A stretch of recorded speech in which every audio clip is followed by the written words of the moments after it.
Who are you and how'd you get here? My name is Jimmy Lee Fontana. I had tried to get clean many years ago, and I came up here and I got to experience Magnolia Ridge. Most importantly, I got to experience the people who were coming in and they were carrying a message of hope. And after hearing their stories, it planted some seeds in me, and that there might be another way. All my life, I've been on drugs. I've been in and out of the penitentiary, county jails, mental institutions, rehabs. When did you first start, like, using? Well, I mean, I used drugs really young. When I mean like alcohol, like pre-K. I wasn't drinking regularly, of course, but there were plenty of times before I was in kindergarten that I got I guess a better question, like, when did it become your identity? Probably around the 5th grade, early on, Ritalin. That was the first substance that I ever got addicted to. I got addicted to it because, well, I'm an addict first, but the exposure to it, my mother would sell my medication along with my little brothers, and one of my cousins who bought it, he came by one day and she wasn't there, and I know the milligram, how much they were, etc. And I sold them to him and he busted them down and snorted them. And I thought, oh, okay, that's what they do with those. So then I started doing that. And then I, used all mine, all my brothers, and then robbed my school. In the 5th grade? In the 5th grade, yes. What'd you get from them? What did I get from what? The school. Oh, all the medications, because the schools, the parents provide the medications for their children to take their dose while they're at school. So the school has a box with the kids, and lots of kids, and from my age. And you figured it out? Yeah, I figured it out, yeah. Took it all. And from there, progressed on. By that time, I was smoking weed, not regularly, but frequently. From there into like Valiums and Xanaxes and Somas and pain pills, and just progressed on and on as time went on. There was a lot of, I got removed from my parents' custody when I was 13 or so, and then I was in and out a lot. Anywhere that they put me that didn't have locked doors, I would run. That turned into Mountain View after picking up violent offenses when I was about 15, aggravated assault with a deadly weapon. And how old were you? 15 when I picked up that charge and they sent me to Mountain View. You've got one brother and... I'm one of 7. Seven. I had 5 sisters and one brother. 2 of my sisters have passed away, overdoses. So how is it that Jimmy finds himself between the ages of 10 and 15 down this particular path? When I look back on it, the only thing that I can think of is that there was no guidance in my house. So like my father worked a lot, he was never around, and then also my mother and him divorced when I was in like the 2nd grade, so he wasn't present. My mother was a drug addict and this was back when the Somas were out, and she got them prescribed like in boatloads, so she stayed,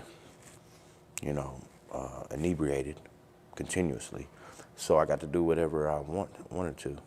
And I found myself in the streets a lot. And you were mimicking. Yeah, but I'm sure there was some mimicking going on. But immediately when I get those drugs in my system, it's like, man, I can breathe. I'm okay for right now. Before that, I feel awkward. I don't fit in. I'd have like social anxiety. I'm real nervous around people. But then when I'm high, it's like all that goes away. And even as a kid, I can remember, I can talk to the girls better. I'm more bold, and because all of my friends were a lot older than me from early on, from like that time frame around 5th grade when I was 11. All of my friends are in their late teens and like adults, and they're all criminals and they're all drug dealers and drug users. So I'm intimidated a little bit by them, but when I'm high, I get along just fine, and I'm a lot more bold and confident. Yeah. Acceptance, security, all those things. Yeah. Wow. So after these assault charges, when you're 15, you go to Mountain View. Did Jimmy grow up quick, or was it? Oh, yeah. No, actually, in some ways, sure, but in other ways, no. You know what I mean? Like I was put in positions that, youth centers like Mountain View. Later on, I went to prison several times. Mountain View, way worse than prison. So like you're forced to, I don't know if it's growing up, man. Probably just it forces you to be, I felt like it forced me to be a lot more violent. I started being violent very young. That was my solution, you know. And I was taught to fight very young. And like, it doesn't matter. I was taught it doesn't matter you win or lose. It just matters when it's time to go that you go, that you do it. And so I got put in positions like being in Mountain View, a lot of physical stuff going on up there. And then on the streets too, a lot. And it was just part of, it was natural and it wasn't natural, it became normal. Yeah, it became Violence. Yeah, and I didn't grow up. Like, I don't feel like I even could call myself a man probably until I hit my early 30s. I'm 39 now. So like somewhere around 31, 32, there was a shift. But up until then, even when I went to prison when I was 18 and back when I was 22 and then back again when I was 26, I still feel like I was a child even then. I hadn't matured in any way. I had no real social skills. When I went to prison, the first time I had probably a 5th grade reading level, right? And I fought the GED class for probably 2 years. And finally I got this teacher who I just could not stand. I'm like, Jimmy, how do you put yourself in a position where this lady has authority over you? So I stole all 5 subjects, language arts reading, language arts writing, math, social studies, science, and took them back to my pod. And fortunately, I had a lot of friends who were really intelligent, and they sat down with me and basically tutored me, and I spent a lot of time. I really dove into them, and somehow I passed the GED on the first try and got a salutatorian on my class, second in the class of 50. And that's when I found out that because before that I feel really stupid. Right? I can't read little stuff, you know what I mean? And like when we're places like, I can remember being at the gym when I'm like, probably 15. And I misread ripped, R-I-P-P-E-D. I think I said ripped. And I got made fun of. And I feel like really stupid. But once I got my GED and I finished second highest in my class, and the only reason I finished second highest is because I did not study language arts writing. I thought I was okay. But, because I got such a bad score, I ended up taking that book back and studying it, Like if they said, how do you turn an independent clause into a complex sentence using a coordinating conjunction? It sounded like, might be speaking a foreign language. But I went back and remember that actual question. But I went back and learned it, and I found out that I could learn that I have good reading comprehension skills. So that helped me, and after that, while I was in prison, I started learning and doing better. But before I went to prison, I was practically illiterate. That's wild. Yeah. It's almost like a metaphor and foreshadowing too, though. How your perception of a thing that you believe so hardly about yourself can change. Yeah, it did. So you went to prison. What was your initial stays in prison for? Aggravated robbery. Is that your MO? Yes. Yeah. So what's that look like? I would just use a firearm. But that doesn't necessarily make an aggravator. You can get aggravated robbery. It just means the person that you rob is in fear of bodily harm or death. So, but I did have a firearm. But it was, my MO was everything. I was a criminal, like everything. Burglaries, robberies, any type of You sound like a whole liability. Yeah. I mean, any place where I was, the community was not safe. And that's why they locked me up so many times. I went to the penitentiary 3 times, but I've been TDOC 7. I just flattened out or didn't make it out of the county jail, you know what I mean? But yeah, my initial, I was 18 years old and I got an 8-year prison sentence for 2 different aggravated robberies. One, I picked it up and I made bond, and then while I was on bond, I picked up another one. And under the law in Tennessee, if you pick up a charge when you're on probation, parole, bond, pretrial, something like that, it has to be ran consecutive. So now I'm 18 years old. I really don't know what I've even gotten into. And I've got 2 Class B felonies that carry 8 to 12 each and are non-probatable offenses that must be ran consecutive. And I really got fortunate because a person that I robbed, everybody in the public defender's office knew that person, so it caused a conflict of interest, and they had to appoint me a lawyer, and he's a very good lawyer. His name's Mike Whaley out of Knoxville. Very great, good lawyer. So I got by good with an 8-year sentence to serve at 18.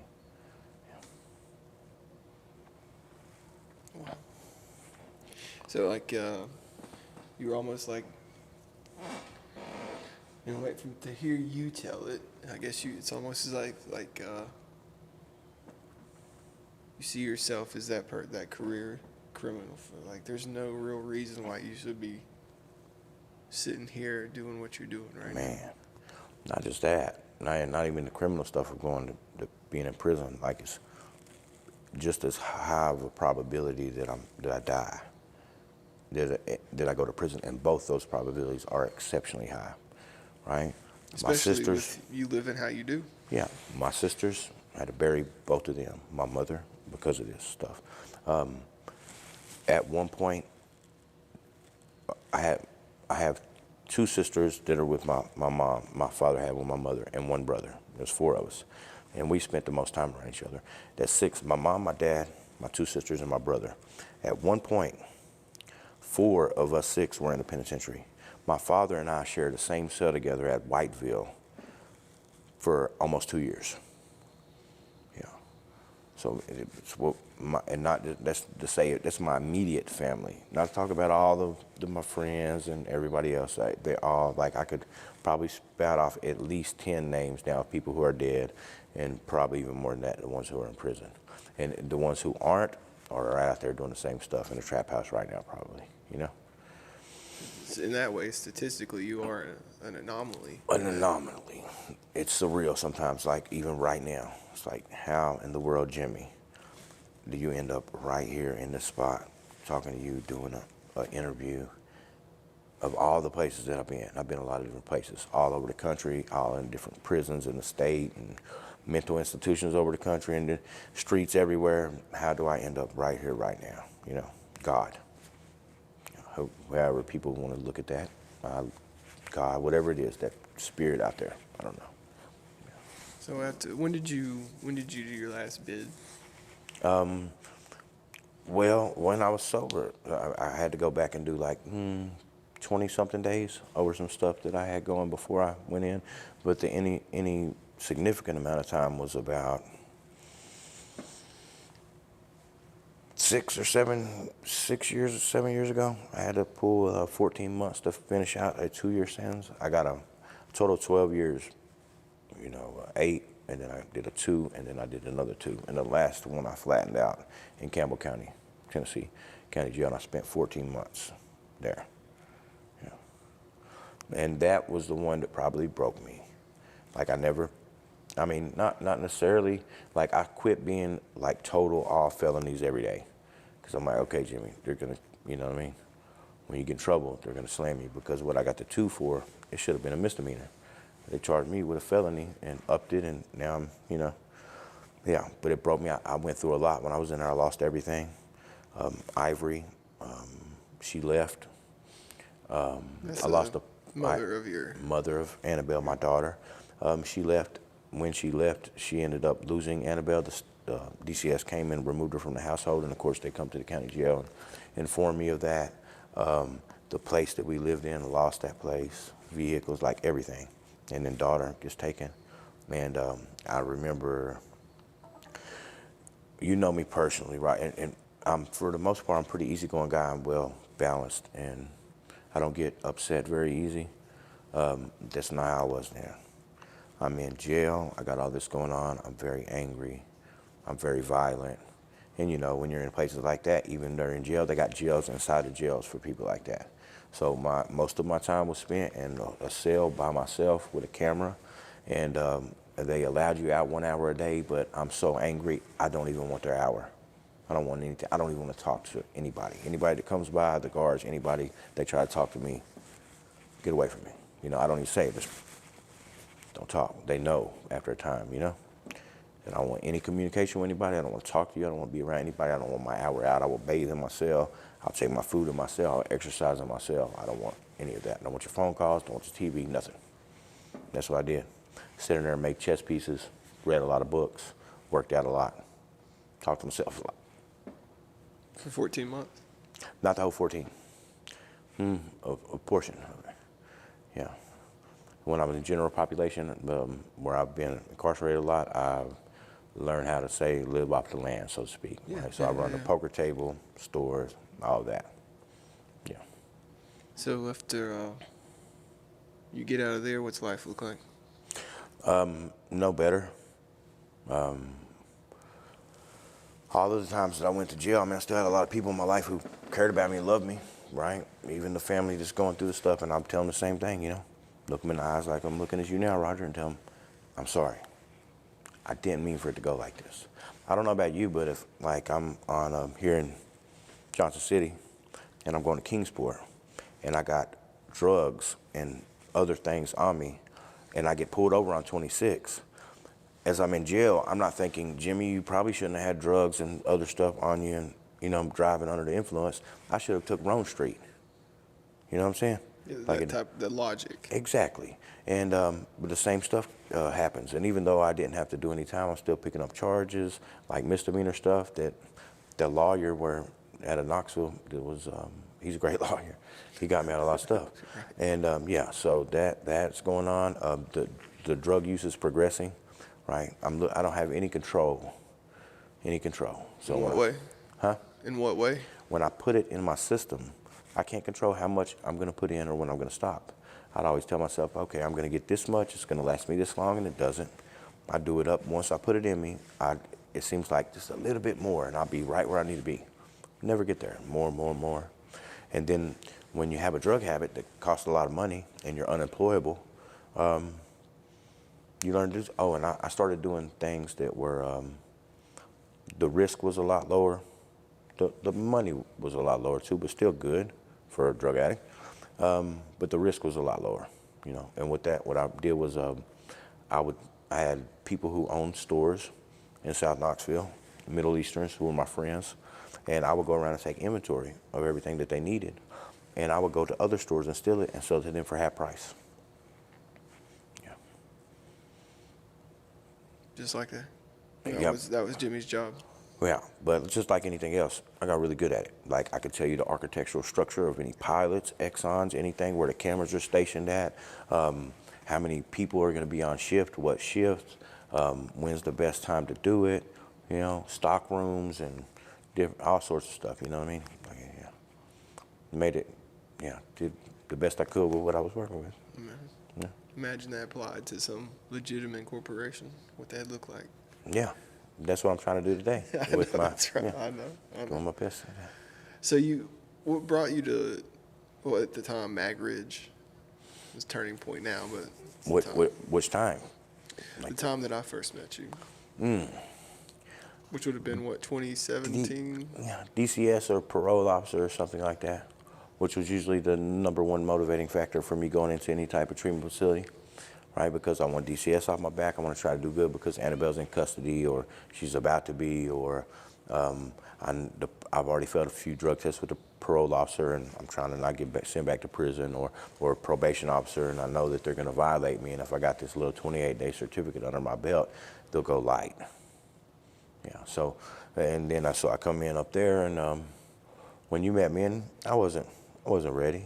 I don't even know, I still had a plan. Still thought there was, you know, ways that I could manage it. Yeah. So what happened? I didn't. Yeah. Yeah. So I think, I don't know that, like, when I put stuff in my body, that I can't put anything in my body. Anything. Nothing. Right? I can't get by with the Suboxone doctor, with a few gabapentin here or there, a little bit of alcohol, nothing. When I put it in my body, I lose control. But I'm grateful for the time that I was up here and did try, because I met you. I met a lot of other people who have been key in my life today. And I always looked at it as a failure, but it wasn't. It was something that needed to happen. I had to go back out there and experience a lot more pain. So I wasn't honest. I did not work the spiritual program that we had today, the steps with a sponsor. I wasn't honest. I mean, I was doing it, but I wasn't doing it honestly. And I ended up going back out, and I stayed out for 5 years. 5 years before I got back, which is amazing that I even got back. Yeah. Why come back? I'm left with no other choice. Okay, well, here's the choices. Kill myself or come back. Simple.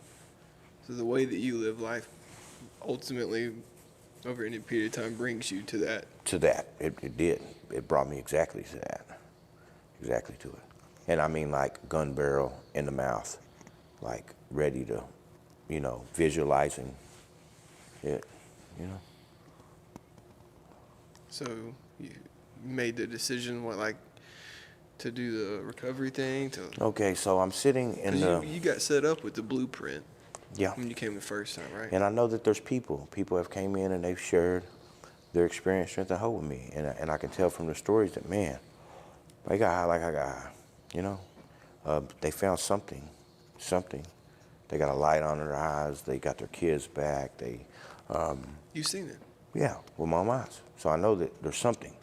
I don't really quite know what it is, right? And I'm not even for sure if I really believe it. But here's the thing: I don't have any other options. So, and I can remember I was sitting there with I had a 10 gauge shotgun, and I had it between my legs, and I had a rack with one in the chamber, and I had it in my mouth, and I'm right there at the point, and the only thought that's going through my head is, because I'm hurting everybody around me, everybody. Annabelle, my daughter, my father, the people I'm supposed to be loving, protecting, and providing for, I'm crucifying them daily. And the pain is so great, I just wanted to stop, and I have this idea that I'm just gonna hurt them one more time. Like, that's what's going on in my head. Like, just hurt them one more time, Jimmy. Right, you can't keep doing this to him. And I remember my brother walking in, God bless him. He's out there still right now, I'm sure, in a little camper on the side of a mountain in Campbell County, Tennessee, high as a kite. Right now, he comes in, he catches me, and I remember telling him, Josh, I'm sorry, just don't let Dad find me like this, please. Because I've already put him through so much, It's the last thing. He's already had buried 2 of his children already. And I'm his eldest son. I'm little Jim. And I remember saying that to him, I'm going to hurt y'all one more time. And the little asshole stole that idea from me. He said, Jimmy, so Holly overdosed and dying, that was my sister who raised us. I know I can't tell all my story, but when I went into custody when I was 13, my 21-year-old sister took custody of me, who was 13, my little brother, who's 12, my little sister is 7, and she did the absolute best she could with us, right? But I was too far gone by that, but nevertheless, she did the best. She overdosed and died, and I had to hand dig her grave on a cold, rainy January night on the side of a hill in Campbell County, Tennessee. And he said, so Holly dying only hurt you once, Jimmy? It's like, no. Hurts me right now. That's profound. Yeah, hurts me right now. So then it's like, he said, it's the worst thing you could do. And I'm like, damn. So then what do I have left? Like, this is my great idea to get this pain to stop, is to, just end it. Man. And that's when I cried out to whatever is out there, Like, what is wrong with me? Because something's obviously wrong, bad. Please help. And then the thoughts come like, man, you need to go back up to Johnson City. You need to knock on the doors again at MAG, ask for help. And I did, and this time I was beaten and broken. I never forget Monica. She walks by me in CSU my first morning there, and I'd already filled out the paper to go over to MAG, and she does a double take at me. And I'm a retread, and usually it's not good. Like, I'm causing a lot of trouble when I come there. She says, something looks different about you this time, Jimmy. For like the first 6 months, I thought like she could tell I was ready to change. No. She didn't see the same arrogant asshole. She seen somebody who was broken. I was broken. And thank God, I think she pulled a little trickery, because she accepted me in the MAG that day, which I'd only been there for like 12 hours in CSU. Never happened before. But I have a history of leaving, get the feeling halfway good and I'm gone. I think she was wanting to show me that, hey, if you'll stick around, you got a bed. And she led me over there with a big, thick behavioral contract first to make sure I followed all the rules precisely. And there you were. Yeah. So what happened when, scoot up just a little bit. Once you leave there, you obviously ended up in recovery resources, I guess, but yeah. What made you stick? Because last time, anybody, I guess, I guess statistically it's 5 to 7 times before somebody catches the bug or whatever, but I think everybody's reason why there's sticking power. A lot of people try to focus on what do I got to get a job, I got to get my finances right, I got to get the house back in order, I got to get the car back, job, school, career, whatever the case may be, pay all these funds. But really, I think people miss out, and I'm just now learning this, but I think people, myself included, miss out on the main goal is like the staying power. How do I just stay put and not go anywhere? Two things on that. One is everything, my best thinking, me figuring it out of what I think I need for me failed miserably to the point that I'm ready to kill myself. Like when I'm ready to kill myself at that point, that's me doing my best. I was doing my best. So I don't trust myself to make any decisions for myself at this point, right? It's valid. knocked the wind out of me. And then there's a story that I like that, about when I was a kid, my aunt took me to Myrtle Beach, and I got this tube. I was a little boy about 9, and I would float way out into the water, and then I would catch those swells, and it would carry me all the way back to the beach as long as I sat still. If I just sat still and rode it, but the moment I try to speed up, slow down, get better, boom, top of my butt, and I got to start all over. And it's been the same thing, right? If I can just sit still, sit on my hands, keep my mouth shut, don't come up with no great ideas, let this energy that's carried me thus far continue to carry me. We'll see how far it goes. Yeah, and I don't get toppled. But sometimes I still want to do something, and I get toppled, and on a minor level, Yeah. Just A lot finer quality of mistake in my life today. Sure. Yeah. So how long have you got sober, clean right now? What's your clean day? What is that? 22nd of. I got 22nd? 22 months and 11 days. If it's the 22nd. Oh wow. Yeah. Make sure I'm right. Yeah, 22nd. 22 months, 11 days. Wow. Yeah, right. And I don't even think the 22 months doesn't mean anything. It's more like the experiences that I've been able to have during those 22 months. You know what I mean? Because hell, I've been clean. I probably wasn't clean 22 months in prison, but I still had a lot of, time absent the drugs, right? But working the steps with a sponsor, meetings, service work, praying.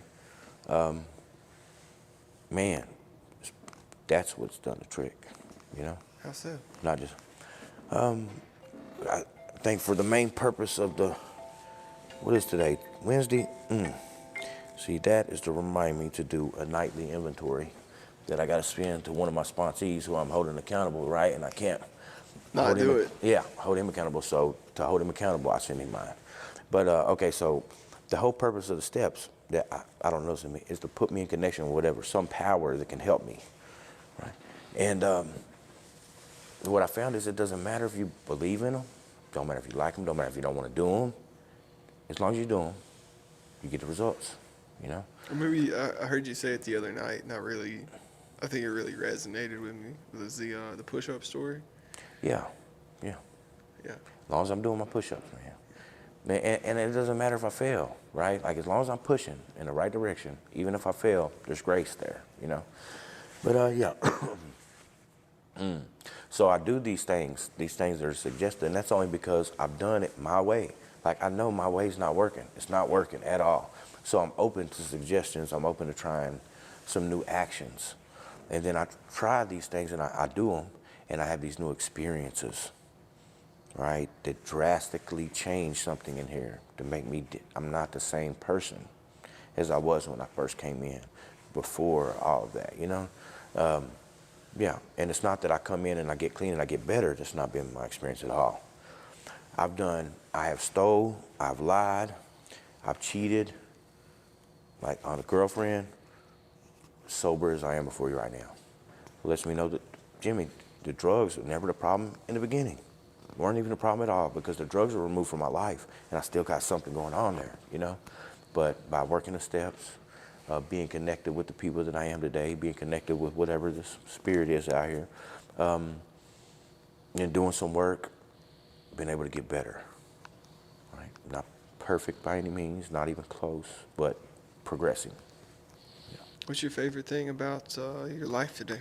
My connections with other people and whatever the spirit is, which I can always gauge how close I am with God by how close I am with you. That's interesting. Like a barometer in that way. Mm-hmm. Yeah, because if there's conflict, there's not something going on there too, But when things are good, it's like connected everywhere, And that's me like today with the Thanksgiving. I don't have nowhere to eat Thanksgiving tomorrow. This is my family. It means a lot to me. You know what I'm saying? Mm-hmm. And I get to come and experience this today. And I get to look at all of the people that were here. How many? Over 100, I'm sure. Yeah. for Yeah. sure. And then I think about my life and Annabelle, my father, who calls me and tell me how proud he is of his son today. Annabelle, who loves to be with her father today. Yeah, she does. And like, times that by all those people that we seen tonight, how many children, mothers, fathers, grandparents, brothers, sisters, friends, aunts, uncles, you know, so tell how far it reaches. But the impact that this is happening on the whole communities all over. Yeah, it's a big deal. It is a big deal. Yeah, I'm just grateful to be a part of it, the connections. I'm so glad you are. I love you. Love you. Thank you.